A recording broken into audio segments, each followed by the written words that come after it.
Legume care cresc din semințe plantate în vată și hrănite cu chimicale, alimente secate de tot ce e sănătos sau chiar contrafăcute grosolan. Așa arată masa românului, deși această țară are un potențial uriaș de a produce poate cea mai curată hrană din Europa și de a mai face și bani de pe urma ei.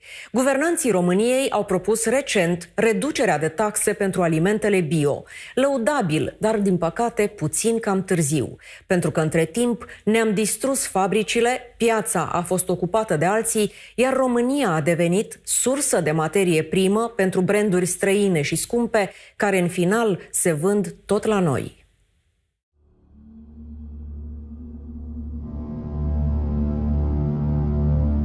Reghin, județul Mureș, o imagine desprinsă parcă dintr-un film vechi science fiction despre cum ar urma să arate hrana pământenilor în viitor. Numai că viitorul e deja aici. Această platformă betonată, întinsă pe 1 hectar și acoperită cu sticlă, e locul în care cresc roșiile noastre. O pădure de tulpini bizare, înalte cât arborii tropicali, care parcă fac echilibristică pe o suprafață nefiresc de mică. Și, când te apropii, mai descoperi o ciudățenie. Fiecare tulpină își are rădăcina înfiptă într-o saltea de vată. Pământ nu vezi nicăieri. Răsadul vine în cubul acesta, cu anumite rădăcini formate, noi le așezăm pe salteluța respectivă, după care rădăcinile împânzesc toată salteaua asta. 9 plante sunt aici, pe salteluța asta. Salteluța are 1 metru pe 20 pe 7,5. Fermierii le numesc roșii hibrid, deși când intri aici neavizat, primul cuvânt care îți vine în minte e monstruos. Nu numai că legumele cresc aiuritor din nimic, dar mai sunt și cuplate la o rețea întreagă de tuburi prin care curge ceea ce aici poartă numele de hrană. Acesta este sistemul de fertirigare. Pe dedesubt sunt coloanele de apă. Toate substanțele vin pe coloana de apă împreună cu apa. Pe picurătorul acesta intră la rădăcină. În fapt, un cocktail de substanțe chimice care se găsesc de regulă în pământ și pe care, în mod natural, planta și le ia atunci când are nevoie de ele. Aici însă e hrănită continuu de un calculator care trebuie să o țină în viață și să o facă mare cât mai repede. Cocktailul se prepară într-un loc pe care fermierii high-tech îl numesc bucătăria plantelor și în care sunt depozitate toate substanțele. Nitratul de calciu, clorura de potasiu, acolo este fosfatul de monopotasiu, nitratul de potasiu, sulfat de potasiu, sulfat de magneziu. Planta o absorbe, sintetizează în substanțe care nu sunt periculoase pentru organismul uman. Nu o să mănânci niciodată azot, că nu mănânci azot. Mănânci substanțe pe care le sintetizează planta.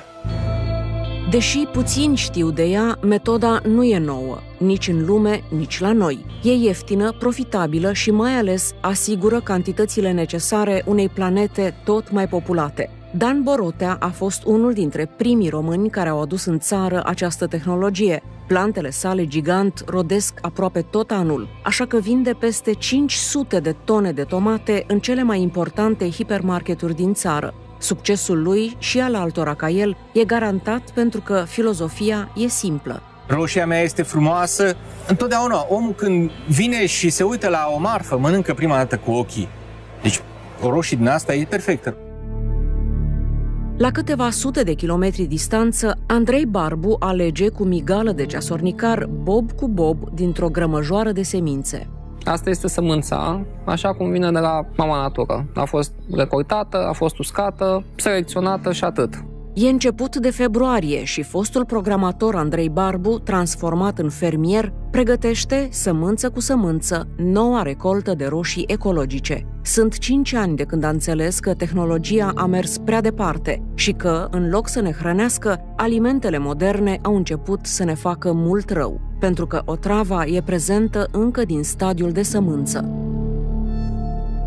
Astea sunt semințe convenționale. Au o culoare ușor ciudată. Convențional înseamnă că nu sunt ecologice. Suportă și tratamente fitosanitare. Și semințele pleacă direct tratate. Se folosește un tratament fitosanitar cu insectofungicid, se numește, împotriva insectelor și împotriva fungilor sau bolilor. Și sunt tratate pentru a minimiza riscul. Pentru ca din fiecare dintre aceste semințe să iasă o plantă sănătoasă. În momentul în care nu o tratezi, te supui la un risc. Pentru copilul lui, pentru el și pentru fiecare din noi, Andrei Barbu și-a propus deci să facă totul cum se făcea odinioară. Sămânță curată, în pământ cu îngrășământ natural, în aer liber.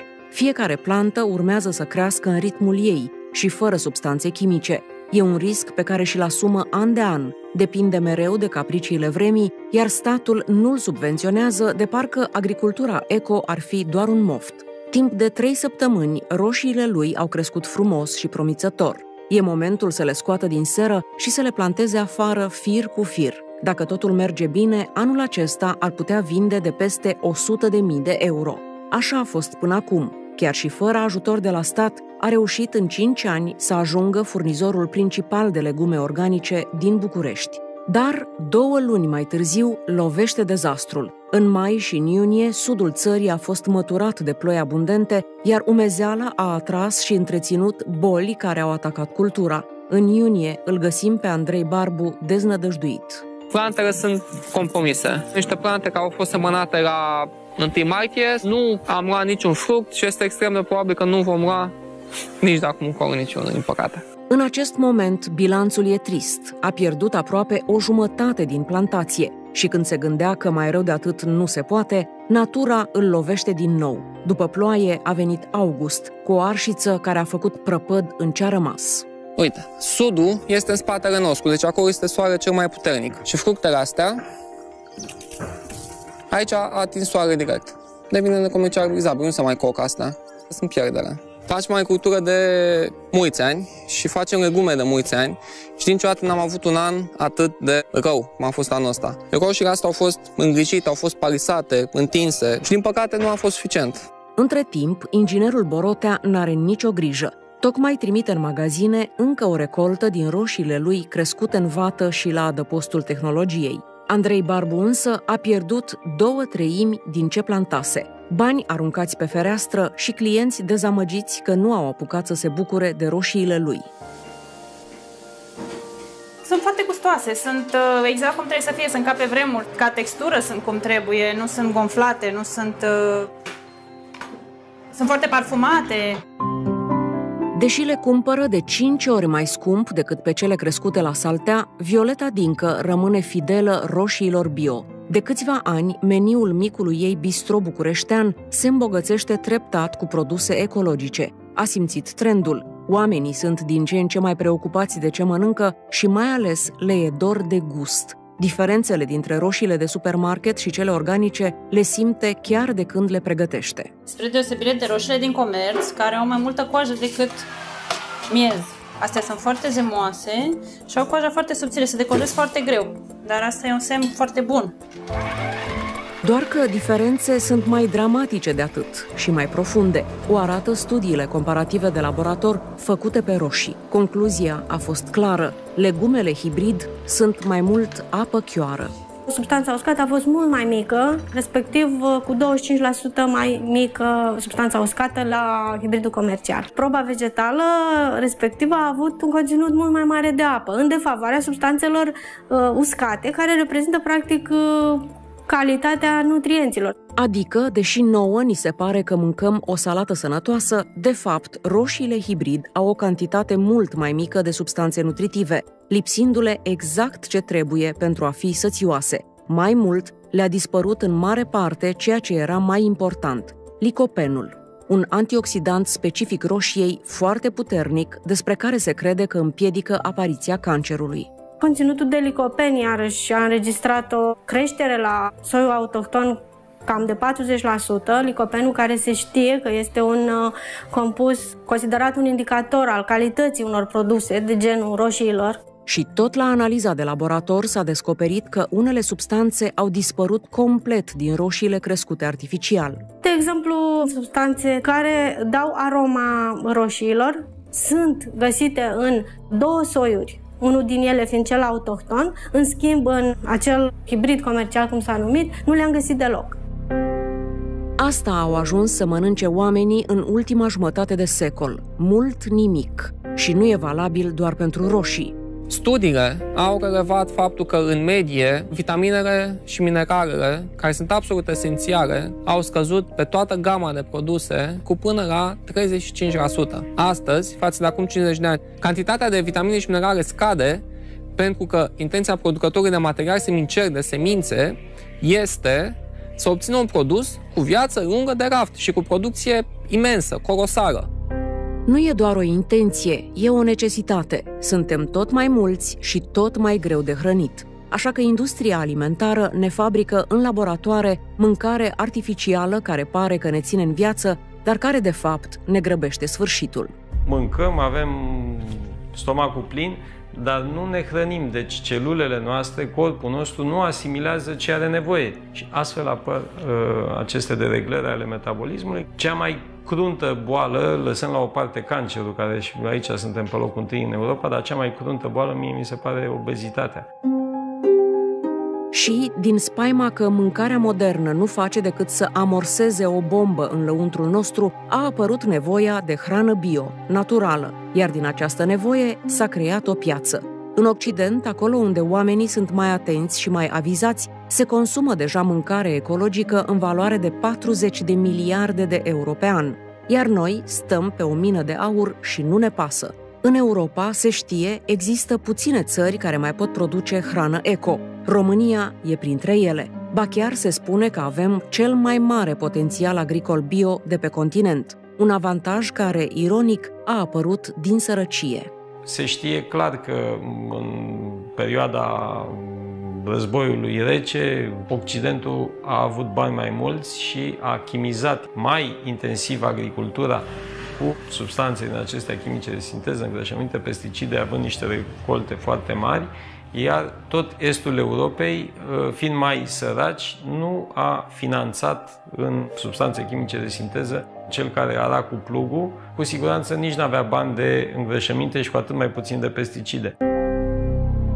Într-adevăr, cifrele arată că România folosește astăzi de 3 ori mai puține îngrășăminte chimice la hectar decât media din Uniunea Europeană. Asta înseamnă că în scurt timp am putea avea atât de mult teren propice hranei sănătoase, încât am depășit țări ca Franța sau Spania. Dar condiția nu e suficientă. Ne mai trebuie ceva: minte și educație în privința mâncării. Pentru că, deși avem totul la îndemână, n-am fost în stare să creăm în țară o industrie care să ne ajute și alimentar și financiar. Am preferat să facem ce știm noi mai bine: să exportăm marfa brută la prețuri de nimic. Ca și în pădure. Avem bușteanul și în loc să facem mobilă dintr-un buștean să-l vinzi cu 1000 de euro, vindem bușteanul pe 10 euro. Cam așa se întâmplă și astăzi în agricultura ecologică, cel puțin. Facem grâu și le exportăm. În loc să-l facem făina să o facem biscuiți, pâine, covrigi, paste făinoase, etc., etc. Cel mai bun exemplu despre cum își bate România joc de ce i-a dat Dumnezeu sunt fructele de pădure. La început de toamnă, sus pe crestele munților Rarău, stă, pregătită de cules, afina românească, ecologică, gustoasă, râvnită de mulți pentru calitățile ei. Uitați, când stau așa grămadă, ele se lipesc de la dulceața care o au. Când le culegi pe ele, așa este ca o dulceață. Astea sunt afene adevărate. Lenuța Vărvărescu are o reputație solidă în munții Rarău, nu numai datorită vitezei incredibile cu care culege afinele, dar și datorită seriozității cu care a reușit să facă din fructele pădurii o afacere foarte profitabilă. Am făcut cam în jur de 500 de milioane pe vară. Toată familia. Ea nu e însă singurul localnic implicat în businessul cu fructe de pădure. Sunt sute de oameni în zona Rarăului care le culeg an de an și, după ce termină de recoltat, în urma lor tot mai rămân hectare întregi cu tufe de afine care putrezesc. Atât de multe sunt. Jumătate din ele rămân, pentru că e distanța mare și oamenii nu au mașini cu ce le aduce, rămân neculesă. Nu s-a gândit nimeni în toată țara că am fi putut exploata această bogăție, că am fi putut deschide fabrici de sucuri sau dulcețuri cum fac străinii, că poate ar fi trebuit amenajate drumuri care să înlesnească accesul oamenilor ca să nu se piardă atâtea fructe care sunt nu numai o sursă de venit, ci și una de sănătate. Și pentru că nu s-a gândit nimeni, s-au gândit alții. România joacă un rol pe piața afinei negre din punct de vedere al calității produsului. Afina neagră din România are un brix mai ridicat, adică o concentrație de zahăr mai ridicat decât celelalte. Dacă găsim în afina din Scandinavia un brix de 7-8%, în afina românească, în perioada lunii august, putem să găsim și 9, 10, 11%, poate să atingă și 12% brixul, ceea ce înseamnă că este o afină care, pe lângă proprietățile pe care le are pentru organismul uman, este și plăcută la consum. El este Dorin Dogar, primul român care a înțeles ce afacere profitabilă poate fi un fruct crescut într-o zonă curată, din pământ neotrăvit și copt în ritmul pe care i l-a dat natura. S-a gândit mai întâi să deschidă o fabrică de sucuri eco în România, dar a renunțat după o scurtă analiză a pieței. Piața din România nu este educată. Piața din România a fost, să zic eu, bombardat cu băuturile carbogazoase. Se vede după 20 de ani ce efect are asupra oamenilor care le-au consumat. Așa că s-a reorientat spre vest. A găsit în Germania tot ce vroia, și piață și oameni cu viziune, și a început să le trimită lor materia primă din România. I-a mers atât de bine încât, după 8 ani, a ajuns cel mai mare exportator de fructe de pădure din țară. Pot să vă spun că avem o cifră de afaceri de câteva milioane de euro, dar nu ajungem la o cifră de afaceri cu 2 zerouri de milioane de euro. Astăzi, tocmai pleacă peste graniță un nou transport. Sacii cu afinele culese de Lenuța Vârvărescu și alte câteva tone de fructe de pădure adunate din munții Rarău vor străbate 1500 de kilometri până în orașul Eisleben, unde se află una dintre cele mai mari fabrici de sucuri bio din Germania și unde așteaptă nerăbdător directorul Ulrich Günther. Fără niciun minut pierdut, marfa românească e descărcată și dusă direct în hala de procesare, unde utilaje de ultimă generație o vor transforma în bani. Cu un amestec de nostalgie și ușoară invidie colegială, Dorin Dogar urmărește întregul proces.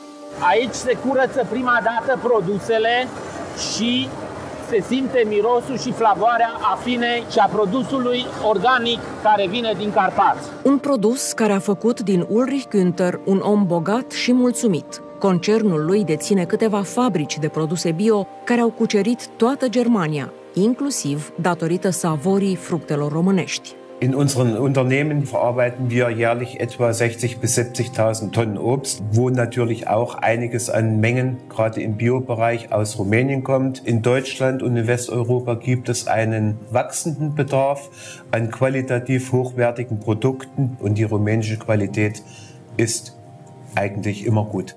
De fapt, descoperim curând, mai mult frustrați decât mândri, că marii procesatori germani duc o luptă aprigă pentru fructele noastre eco. În alt land, un concern concurent înghite și el mii de tone din afinele românești. Hello, Mr. Dorin from Romania. Welcome to Little Pevesdorf. Afacerea lui Boris Völkel a fost deschisă de străbunicul lui în urmă cu 75 de ani, dar a înflorit spectaculos după ce s-a alimentat din munții României. We are proud to buy the lingonberries and the blueberries from Romania, especially from the Carpaths. The wild blueberries, they are very good. We do have cultivated blueberries in Germany, but it's absolutely not the same. Romanian ones, they're very high in nutrition.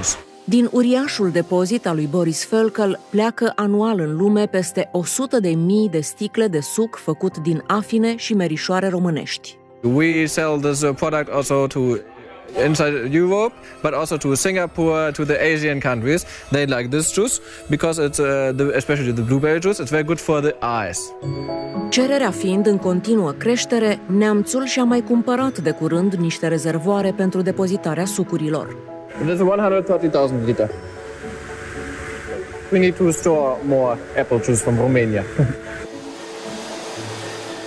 În total, Boris Völkel scoate pe piață 120 de sortimente de sucuri eco.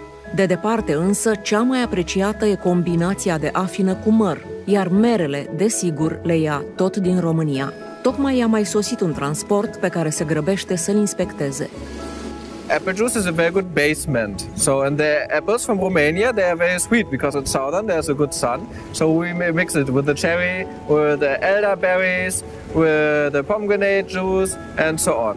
El le apreciază și pentru că sunt bune, dar și pentru că îi aduc un profit frumos. Din România cumpără afine cu 2 euro kilogramul, din care face apoi 3 sticle de suc. La raft, în Germania, produsul ajunge la 5 euro, din care aproximativ jumătate e profitul lui Völkel.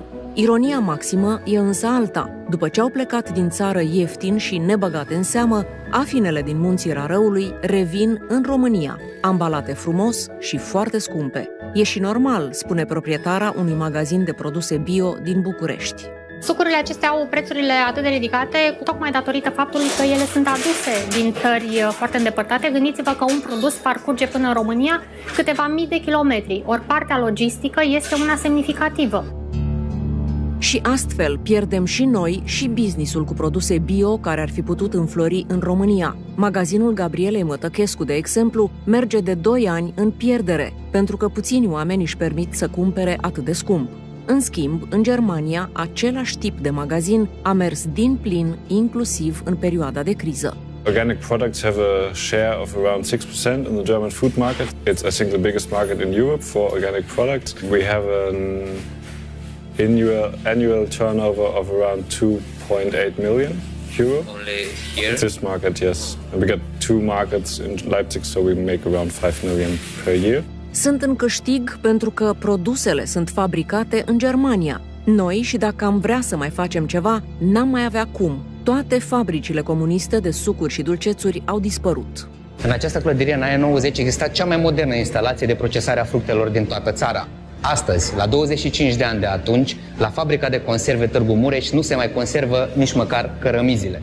În schimb, câțiva pași mai încolo, pe aceeași stradă, tronează un supermarket care vinde aceleași sucuri nemțești din afine românești. I would say Romania has everything to make a factory like this. But before you export, you should have your own local market. If you develop the domestic market, and you need the awareness for that. The people need to be educated. Lack of awareness, I would say. Într-adevăr, la noi, calitatea rămâne un lux. Românii încă își aleg produsul în funcție de prețul cel mai mic, chiar dacă știu că își asumă un risc. Și majoritatea retailerilor au un singur mesaj: la noi este mai ieftin, fără să uite să spună steluță în josul paginii, cel mai ieftin produs va fi întotdeauna de cea mai proastă calitate. Factura completă nu se plătește la casa de marcat, factura completă se plătește pe întreaga viață. Și dacă astăzi la casa de marcat câștigi 1 leu sau 2, peste 20 sau 30 sau 40 de ani, factura va fi mult mai mare, prin prisma incidenței ratei de obezitate, rata de incidență a cancerului, a bolilor cardiovasculare, a diabetului zaharat. La toate acestea ar trebui să se gândească oamenii care au condus România, dacă ar fi avut o viziune, dar au fost ocupați cu altele. Și pentru că ei n-au știut cum să exploateze o resursă atât de valoroasă, s-a ajuns la situații aberante. Potrivit specialiștilor, albina carpatină dă unul dintre cele mai bune sortimente de miere ecologică de pe glob. Toți știu că la noi nu mai există industrie. Nemai existând industrie, automat este bio. Țările astea mari, industrializate, nu mai au insecte. Ce să mai zic? Am avut un grup de belgieni aici într-o zonă, în Munții Apuseni, și erau prin iarbă cosași. Alergau după ei ca după dinozauri. Deci ei nu mai au așa ceva. Și atunci?